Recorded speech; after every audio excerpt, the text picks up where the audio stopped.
Good morning and welcome everyone to the second edition of the Winners Academy this beautiful Saturday morning, at least in the Costa del Sol. It's very sunny, not sure in other parts of Spain or around the world. Throughout this edition, we'll have a series of 6 webinars to help you unleash your potential and perform at your ultimate best this contest season. Today, we have session number 3. If you missed Percy's session and Kirsten's, you will get the recording at the end of this month. Before we get started, I'd like to introduce our Winners Academy team. Today, we have our brilliant district PR manager, Hanan Burihi. She started her journey with in 2018, in June 2018. She started joining because she wanted to improve her English. However, she discovered many hidden talents. And just not to improve the language, she also improved her communication and her leadership skills. And she has she's held many club officer roles as well as area director. And today she is going to help us as timer. And hosting the show today is Isidro, which I believe we all know him by now. Isidro started his Toastmasters journey in 2017. He was a contestant, becoming a district champion several times in a row, and reached the final of the World Champion of Public Speaking in 2021. He is also a TEDx speaker and is currently the division director. Isidro, please take it away. Thank you, Claudia. Good morning, everyone. I will introduce someone special. Today, I'm going to introduce you to someone who joined Toastmasters in 2012 to overcome stage fright. Sound familiar? Wolfgang Harbauer, who says he hated public speaking at the time. 11 years later, in 2023, he had the honor to represent his club Toastmasters Malaga in the district finals of the Spanish prepared speech in Tangier, which he won. Wolfgang works as a journalist and public speaker coach, and he's very happy to have the opportunity to give something back to the great Toastmasters community. Today, you will learn how to prepare an award-winning speech in just 7 simple steps, and what the secret ingredient is. Ooh. So please, a round of applause for our trainer today, Wolfgang Harbauer.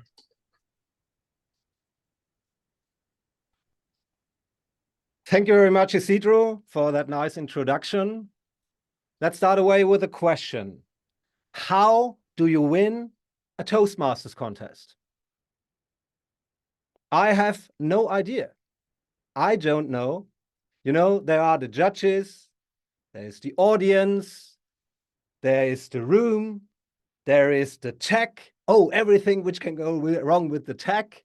And of course, there are your competitors, and you don't know what they have prepared. Actually, there are 2 ways to win a Toastmasters contest for sure. And one is bribe the judges, and the second is poison your competitors. But the problem is you don't know who the judges are, and I guess you don't want to go to prison for a Toastmasters contest, or do you? I don't know. So I guess it's better to focus on the one thing we can really control, and this is your speech. So in the next 45 minutes, we have a look at 7 steps that will help you to create the foundation of your speech, how to structure your speech, and as Isidro already said, to find out what is the secret ingredient of your speech. I'm Wolfgang. I won the contest last year representing my beloved club in Malaga, and all my experience from that journey from last year and also my experience as a public speaking coach, I put together in that workshop. And be aware, it's a workshop. So it's not only me working, but it's also you working. we are going to have some exercises, and we are going to use the chat, the Zoom chat for that. So when I'm going to ask some questions, exercises, just put it in the chat, and I'm going to read out loud what you put there, and we are going to play a little bit with that. Let's start right away. We don't have so much time. My first question to you is, and get prepared in the chat, how do you start preparing a speech? What's the starting point? How do you usually, you are experienced Toastmaster, so I guess you know how to start. What would be your way to start writing a speech? Okay. You have some things coming in. Think of the topic, the idea, choosing the topic first, define the audience, the theme and content, to start with the main message. I keep a notebook with ideas. That sounds also great. Well, actually, we have it here. I would say the idea. It's the most important thing when you start writing a speech. I can tell you a thing from my past. I once took part in a contest in Barcelona some years ago, and I had this super funny story. Well, I thought at least it was funny, about how I lived Spanish Christmas, and was totally embarrassing for me, of course.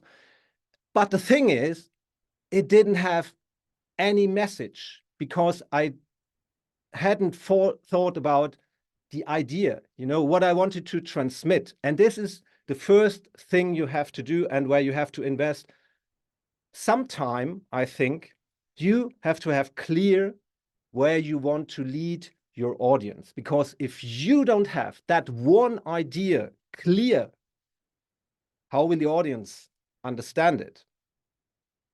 And how do I do that practically? Apart from doing some brainstorming with myself or talking to other people, at the end of the day, what I do before I really start writing a speech, I create something which I call the foundational phrase. So this is a sentence where I force myself to put the idea, the objective, the goal of my speech into one sentence. And that has to be a sentence which should be so simple that even maybe an 8-year-old can understand it. Why do I do that? It forces me to have very clear where I want to go. And this foundational phrase also has another advantage, because when we start writing a speech, we often have so many stories, so many statistics, numbers, quotes we could put in there. That sentence helps me doing the filter. Does this story really support my foundational phrase, my objective? If it doesn't, it's maybe a nice story, but as my daughter would say, bye-bye butterfly, just throw it out. It helps you creating a filter for your speech, and you can decide what goes in there. You have 7 minutes in a Toastmaster contest. You cannot tell so many stories. So that foundational phrase helps you very much. And let's do the first exercise. The exercise is the following. We have a speech with the following title, okay? And I thought it can do something a little bit funny, And the title of the speech is The Sock Invasion, the Eternal Mystery of the Missing Pair. So your job right now is to think, what could be the original idea behind a speech title like that? So you have 2 minutes to think about, and just put it in the chat, just throw out whatever things ever comes to your mind. Think about what could be the idea behind a speech which has this name. Is it clear? Understood? Yeah? No? Okay. Okay, I want to see your objectives, your goal behind that speech.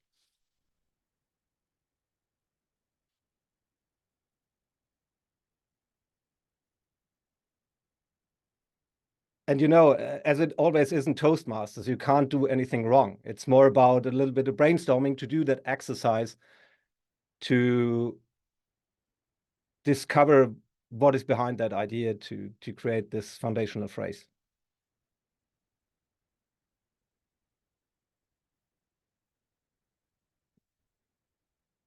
Order yourself. Mm-hmm.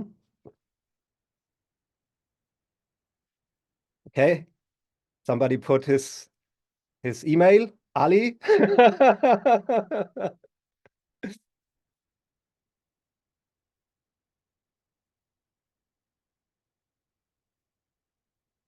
I thought so. I thought so, Ali. Okay. Okay, so we have already something coming in. Pablo says, order yourself. Kirsten says, spending so much time on things that don't matter.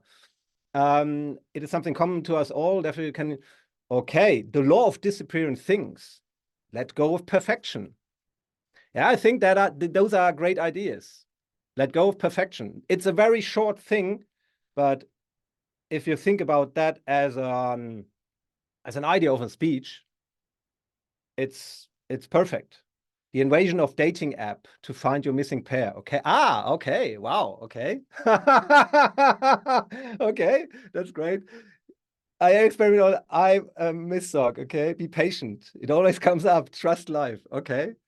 So I think you get the idea behind. Be yourself and you will find the other half. Yeah, exactly. Yeah, okay. So you see, it's curious how these things can work. So you can that title and somebody, some understand it like that and others understand it like that. You can walk the world with just one sock. Don't get obsessed looking for the other half. You are enough. Great.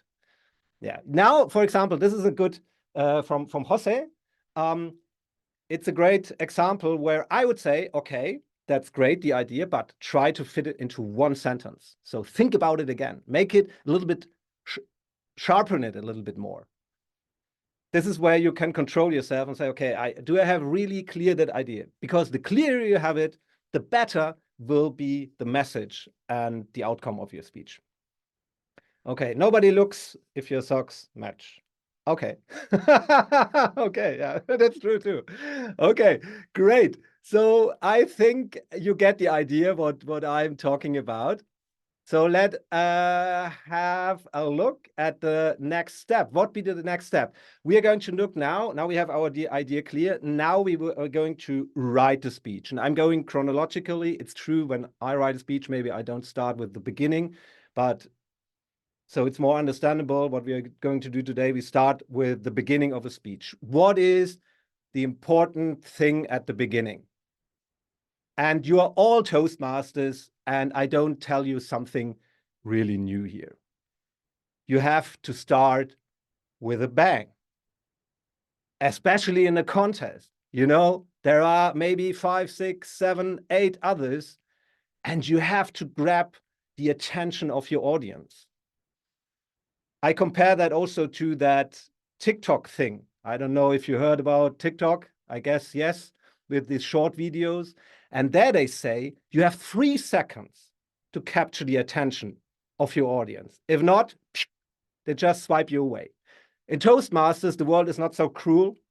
You have a little bit more time, luckily, but you have to grab the attention of your audience. So what are the usual things to grab the attention of your audience? What do you usually do when you start a speech? Put it in the chat if you want to. What are the usual ways to start a speech? Maybe we can just brainstorm it together, what I have listed here. Ask a question, of course. That is the absolute classic. But why? Because it works so well. The question has various advantages. First of all, it makes the audience think, so that you're already creating a connection here. There's only one downside with the question you have to be aware of. In my experience, it happened to me last year. I started with a question and I didn't expect it, but someone answered on that question. So prepare to improvise the moment you ask a question for a game, because maybe you're going to get an answer. Okay, that's the only thing. Okay, next one. Yeah, question that say nothing. Yeah, this is one of my preferred ones. You just go on stage like this, you know, you appear.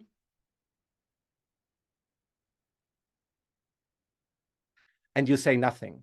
And you will have the attention of the whole audience because they are thinking, what is he doing there? Has he forgotten his speech? And it's true that you can't abuse that and you shouldn't do it every time. And also take into account the moment in a contest when you start interacting with your audience, the time starts ticking, the clock starts ticking. So it's just time you can't use for your speech afterwards. So if you are 10 seconds there saying nothing, they have 10 seconds less for your speech. Yeah, Ali, go with a shocking fact, provoke your audience. Of course, that always works. You can like imagine you say, in a perfect world, everybody should go vegan, you know, and all the meat eaters in the room are going to say, hey, how can we say that? Also, but although you have to take care not to provoke too much or find a way to make this provocation a little bit less afterwards, because you don't want to provoke your audience. You don't want to have them against you. But it's a shocking fact, definitely works. And then what do we, shocking fact, okay. And then there's a last one, which I also like very much, is just diving into a story. You just start directly with a story without any introduction. You just put your listeners, your audience into the story. Like, on Saturday, I was walking in the center of Malaga and suddenly a man was crossing my way. And I looked at his face and I thought, oh no, that can't happen to me again. And everybody will say, okay, but what happened? So, you know, you can create this kind of tension also with a story directly. And it's not so usual, and that's maybe it's also something you can try out. Okay, thank you very much for your collaboration. You are experts. I don't know what I'm doing here. I don't know why I'm here. Okay, great. Now we hooked our audience, and what we are going to do now? What is the next step when in our speech? Now we have their attention. What do we need to do now? And we engage them. Ali, you are an expert. Why are not here with me in my studio doing this workshop next time? Okay, engage them. And how to engage them? The best way to engage them is with a promise. And now think about that. You are in the contest. You are the seventh speaker. And I know the Toastmasters judges, they're all good people. They want to listen to all the speeches, but they have just a certain amount of energy. And you want them to listen to your whole speech. So what's the best way to engage them is to give them a promise at the beginning. That is to say, I just put it simple, if you listen to me, then you will receive that. For example, in this workshop, at the beginning, I told you, hey, in the next 45 minutes, you are going to discover new structures, new tips, and the secret ingredient. So that was my way to trying to engage you to stay on that workshop. And when you are going to speak, you have to do that. You don't have to reveal everything you are going to say, okay? Because that would be boring. But give them some breadcrumbs, you know? Tell them a little bit, where are you going to lead them? And what's the outcome? What's the benefit for your audience to listen to you and to listen to you all the time? So this is the promise, which I call the promise. And we are going to have a little exercise on that.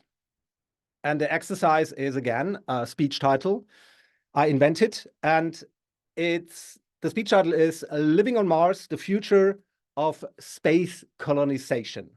So what would be a promise you could think of that speech? You have 2 minutes, just put it in the chat.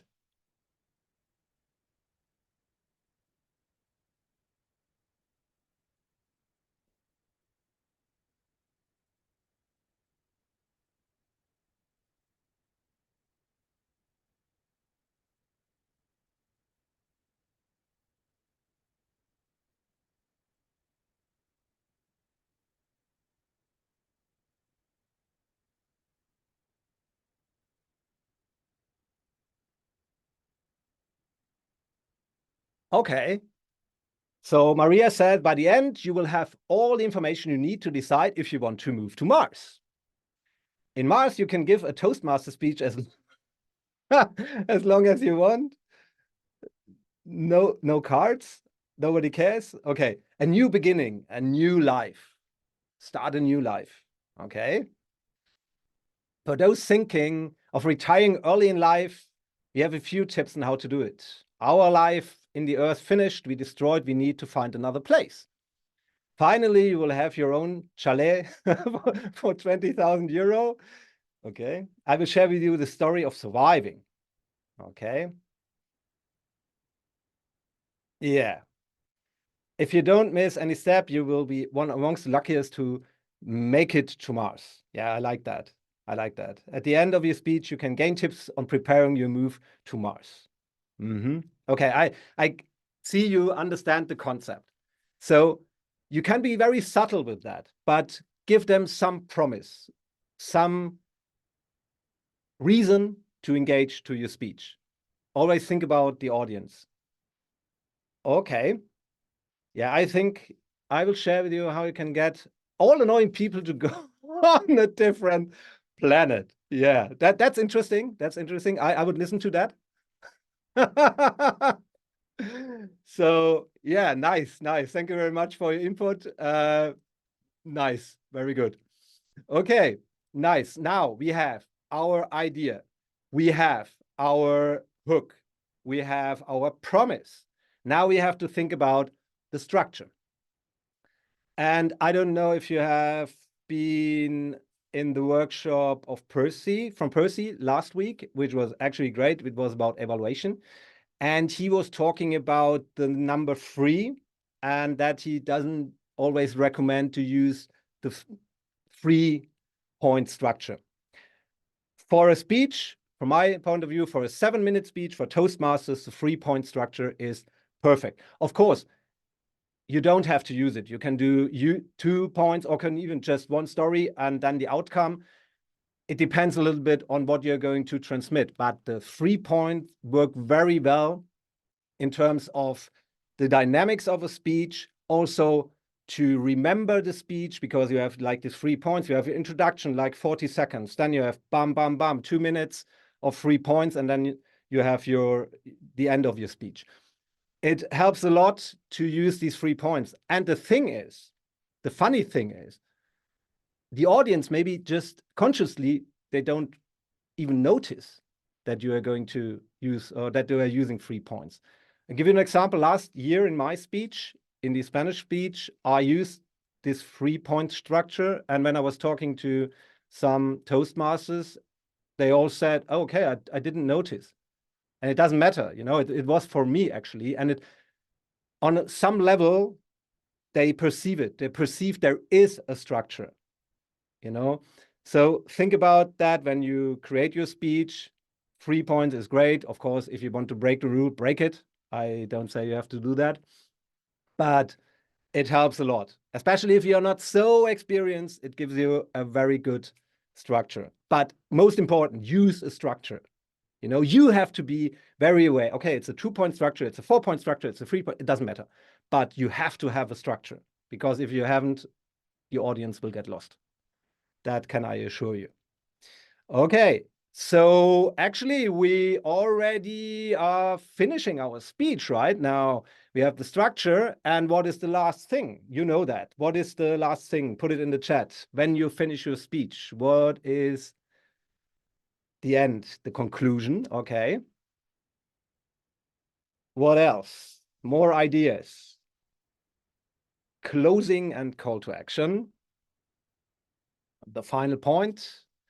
The why. Okay. Yeah, actually, it's the closing and the takeaway. What's for your audience? It's the call to action. And when we look at that structure here, when we have that red dot, this is, okay, we skipped an exercise, doesn't matter. We go with the call to action, and the dot we have at the beginning is totally related to your call to action. You know, this is where you make your point at the end. Of course, at the beginning, you tell them, okay, if you listen to me, do that. But then you have to give them the call to action so they move from where they are now and where they maybe should go. So this is where you help your audience to,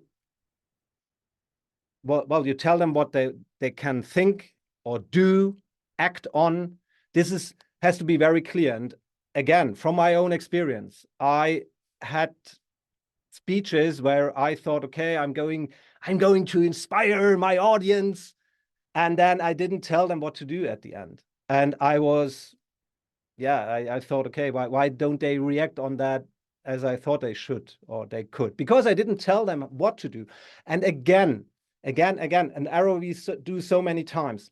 Think about one call to action. I can't repeat it often enough. Okay, one, not two, not three, not five, one. And of course, maybe this call to action is not for everybody in the audience, but it doesn't matter. You can't cover everybody. Think about that one call to action. It's an error that happens many times. And I see it, okay, because you think, yeah, but I don't want to miss. And I also should, maybe you should also do that. No, you have to decide. But if you have your objective clear, then we come again talking about that red dot, then you will have it very clear what the call to action is. You know, if you want them to go to Mars, then the call to action, book your ticket now, right? Book your ticket to Mars. What are you waiting for? So this is one thing you have to have very clear. Okay, now actually we finished our speech, and I just want to show you a little concept I have for all my speeches. And it doesn't matter if it's a contest or another presentation or whatever, which helps me to connect with the audience. And this concept is called hoy in Spanish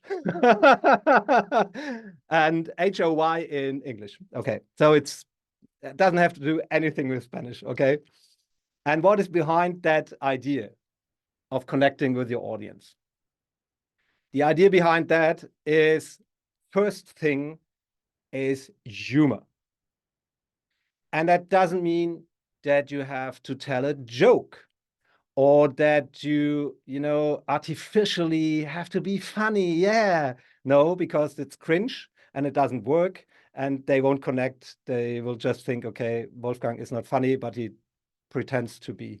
So, but when you write your speech, try to find some humor in your speech. And exactly, Aki killed, yeah, exactly. And that's the thing. He connected very well with the audience. And the good thing with humor is, if you are laughing as a speaker and telling something funny, the audience is laughing, everybody is more relaxed, apart from, of course, establishing a connection. Because if you make them laugh, they will love you, you know, it's just like that. So that's a way to connect with your audience.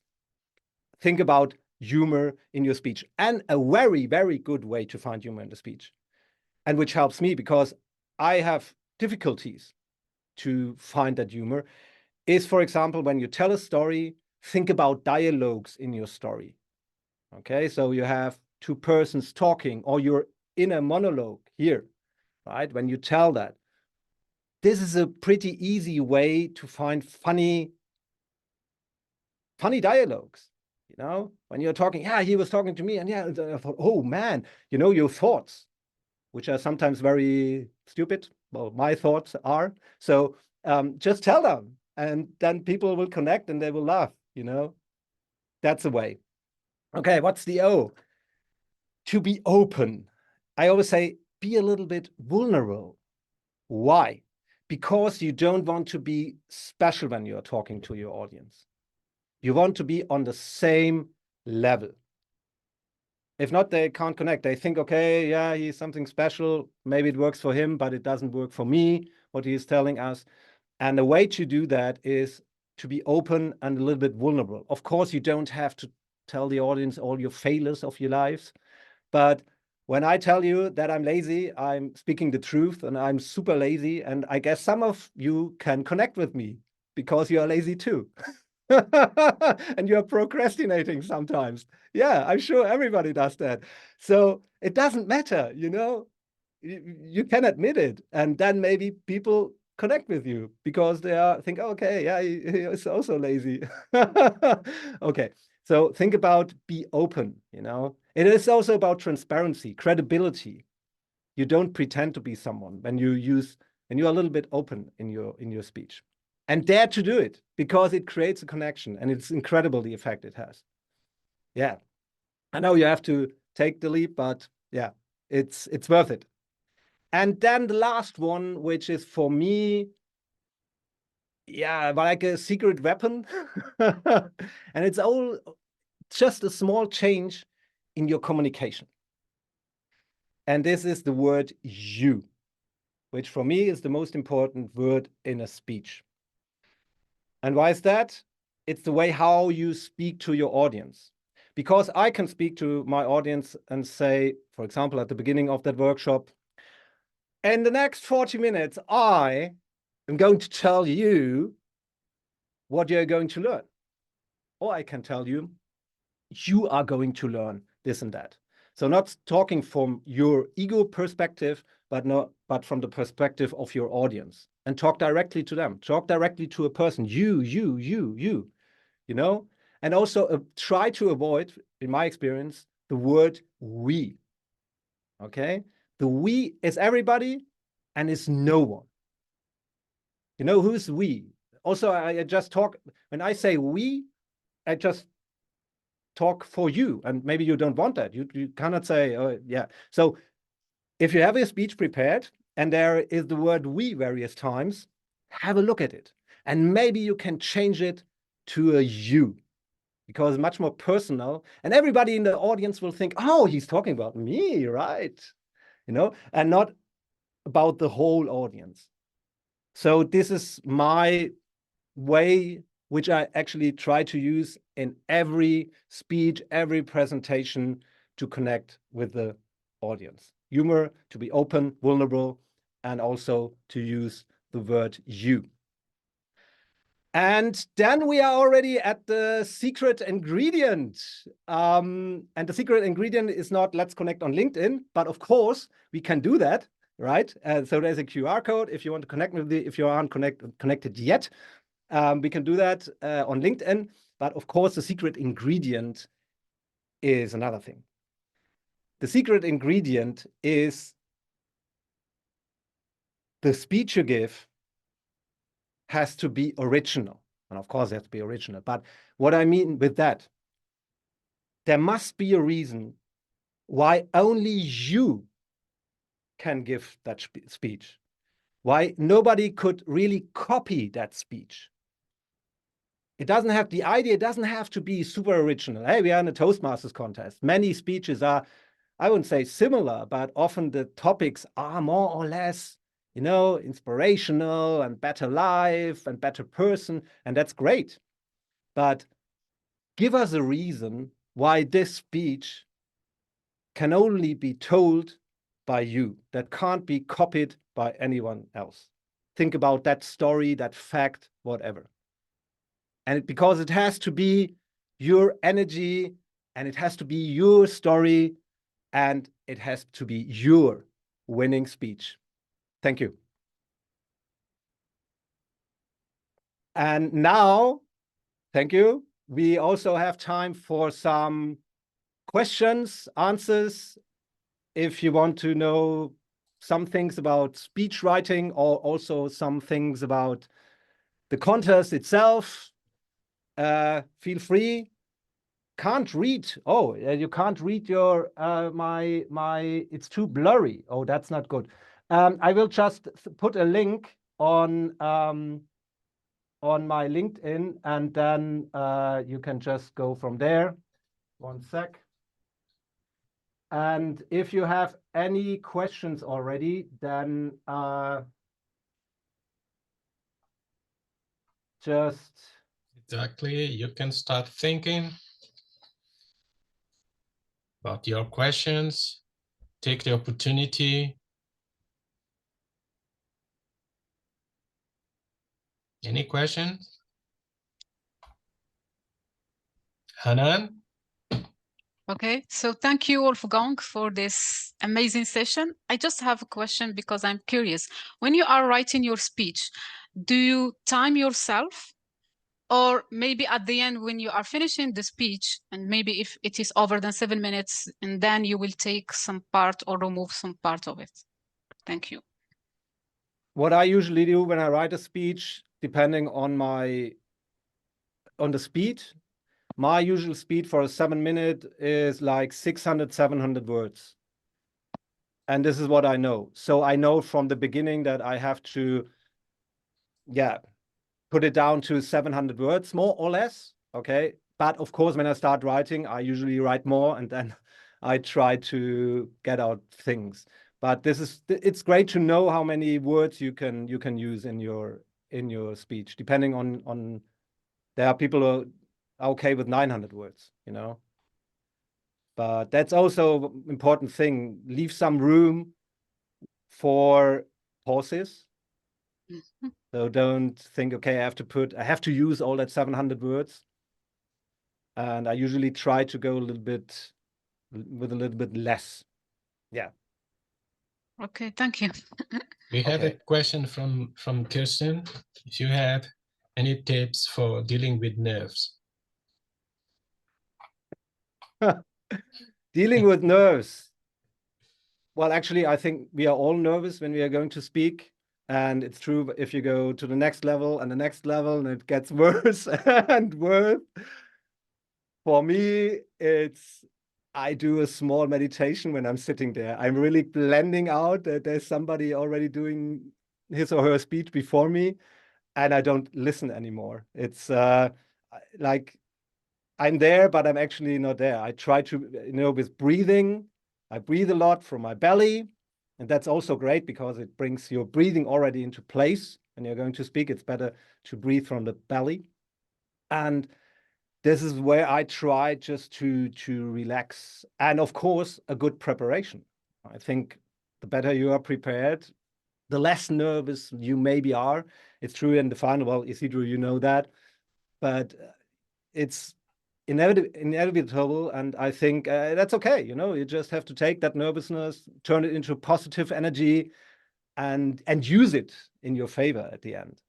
But there's no way around it. I think it's just trying to relax a little bit. Everybody has his methods for that. For me, it's really the breathing, which helps me there. Now, don't read the chat, Wolfgang. I will ask Natalia to ask her question. It's funnier if we interact, right? Yeah, absolutely. You don't want to hear my voice all the time. Sure. Thank you. Thank you, Isidro. Yes, thank you so much for this wonderful workshop. There's always so much value. I was wondering, because in that certain moment, as somebody already mentioned, you can get nervous, and being funny or finding humor can be quite challenging. So any advice on how we can navigate those nervous moments and find, I don't know, maybe I think you get what I want to ask, because you're on the stage and you want to find that funny moment to just relax and yourself and also the audience. So how can you like that hook or something maybe to start with, or what's your way of finding that humor when I'm personally not the funniest person, so it can be challenging for me to find that humor. So maybe something that you can share works for you. Thank you so much. Well, finding humor, I think when you prepare a speech, you should have that already clear. That means when you prepare your speech and you think, okay, this is something where I can add some humor. As I said, you can do it with dialogue. So some twist, saying something and then just go for the opposite. That also works as humor. But the thing is, if you want to have a funny moment in your speech, you should have prepared that beforehand. And also, very important, test it beforehand on friends and family, because my humor is very special. I often make the experience that nobody laughs at my jokes. So try it before. And also laugh, you know, if you can, especially at the beginning of your speech. Why not just give them a smile? And so you relax, they maybe start smiling.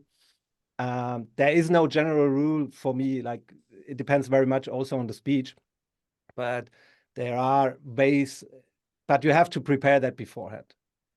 Of course, if during the speech something pops up or there's a funny moment from the audience and you are able to react on that, well, that's awesome, right? But you cannot plan that.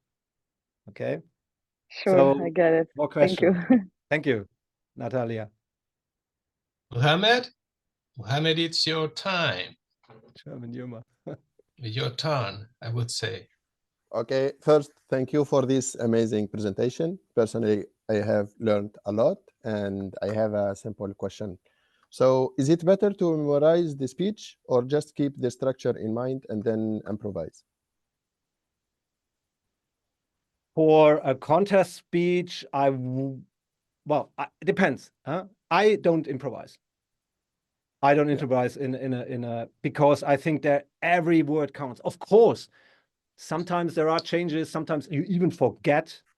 So this is where the structure helps a lot, because then you at least can remember. But in a speech contest, I wouldn't recommend to improvise. Okay. You can take part in the evaluation. There you can really train your improvising skills.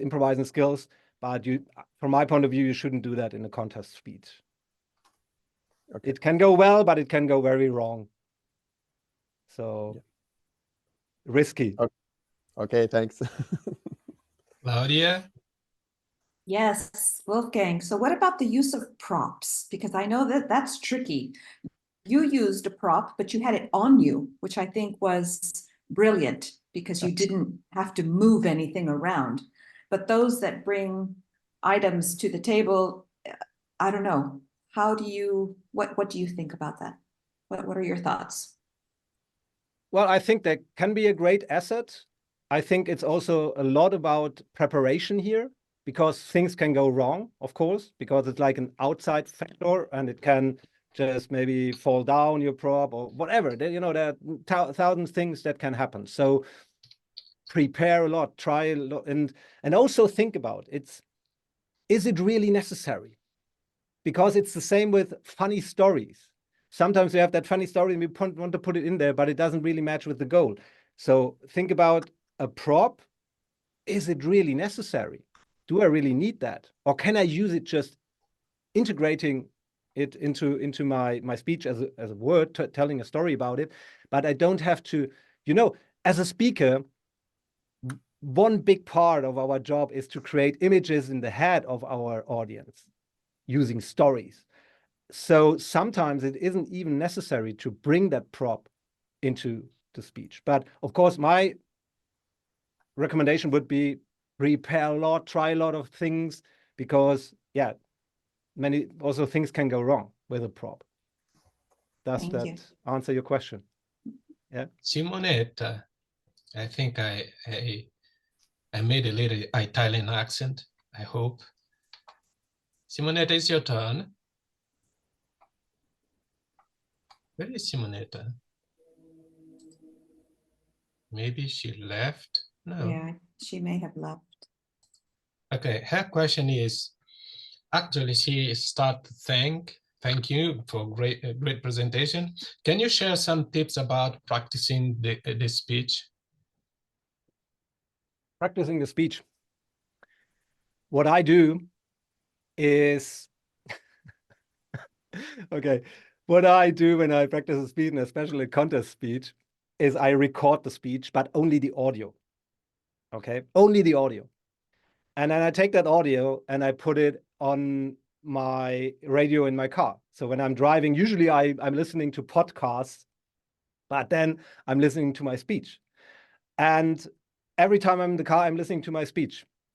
And it's true that when I prepared for the Toastmasters contest, I had like 3 months of not listening to my favorite podcast. So it was like all the time listening to that speech. And that helped me a lot really to automatize just the content of the speech. Because it, you know, that was my way to have the content of the speech clear. And then for me, it was during the whole journey, every day I trained like 2 times the speech. I just gave it to my dog. And my dog still loves me. That's great. So just, it's no exercising the speed, doing the training. There's no way around, I think. Yeah. Jose Marti has a very interesting question here. Jose, would you go for it?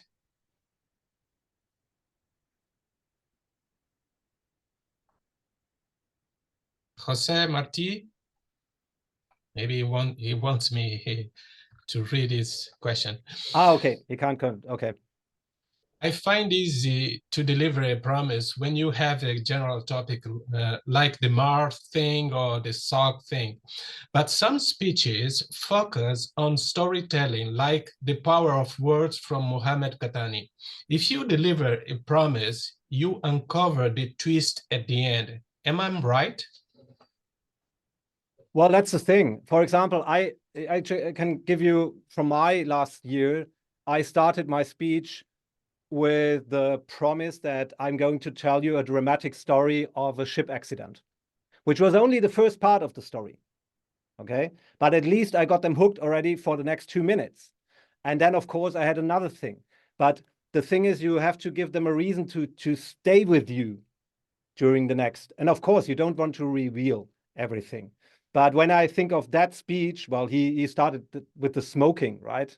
Is it that speech? Yeah, okay. Yeah. So he hooked them because nobody knew where he was going to go with that. Of course you can, but then you hook them with the mystery. You know, you create a mystery, and this is what keeps them engaged. So at the end of the day, there's a promise because there's a mystery, there's something weird happen. And as an audience, you expect, of course, that at the end of that speech, he will reveal the solution of that mystery. So in some way, he created that tension. And I think you have to do that in some way. Of course, you don't want to reveal if this is like some more, as he did. But yeah. Jessica. I just was wondering, I like to ask the audience questions, but I don't know how to say it so that people will feel free to shout out instead of them thinking they're rude. I would be curious to anyone's tips on that too.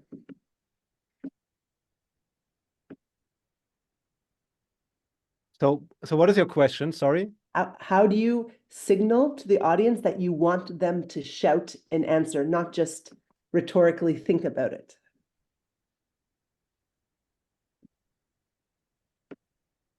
I know I have that same face. I don't know. Yeah, it's well, it's about how you ask the question. Tell me, what do you think about, and maybe you have to pick someone from the audience. Maybe you have to pick someone from the audience. Yeah. But it's risky because, and it's also, it's risky because sometimes you don't get an answer. People are not really prepared for that. You know, they think, okay, rhetorical question, you know, I can lean back, watch the speech, and he's asking me something or she's asking me something. So they're not prepared. You can do that, but it's from my point of view, it's risky because you don't know what's going to happen. Exciting. Thank you. Pick a volunteer. Yeah, of course you can prepare that. Elena Sandoval Soto, I believe. Hi, everyone. Yes, my question is because I don't know, it's good to be informal, like you are speaking with just one person, like I just said, you. Then I tell you my story, I will tell you what is the promise, and then I will give you my point. So when I speak with one friend, usually I use this informal language. Informal language, of course, respectful, no? It's good or not, be strong. We like you speak with your friend, you are funny and you're change a lot of your voice. Is good or not good in this kind of the contents? Well, I think it from another point of view. First, think about who's in your audience. And the most important thing is that they understand you, that they get your message. Now you have to adapt your way to speak and the language you use to that audience.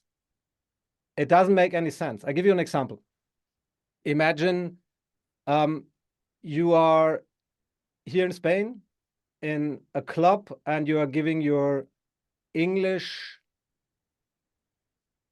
contest speech, and you know in the audience most of the people are not native, and you're using a super elaborated English, but nobody understands you. Then the purpose of your speech is just, it's lost because they didn't understand you. So I think it from the audience point of view.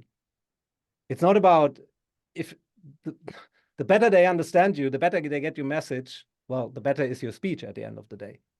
I think it's a bit about that. You know, there is no general rule how to, what kind of language you're going to use. Think it from the audience point of view. I think now we have Kirsten. It's a question. Let me see. No. There are some Ma- questions in the chat, I think, no? That you're going to. Oh, okay. She was answering to Jessica. Marilyn, I will go with you. Unmute yourself, please. You are muted, Marilyn. I'm always curious to know what it is that sparks the real energy in creating a speech. You know, what is there some aspect of creating a speech that really gets your juices rolling? You know, where do you find your joy and energy and connection to your true self? It's again the audience, I think. It's maybe something in my life which works very well for me, and I think, hey, I think I can help other people telling that story, telling that idea. And I always think also about that when I create a speech. If I only can change or move or ignite a spark in one person in the audience, then I have done my job.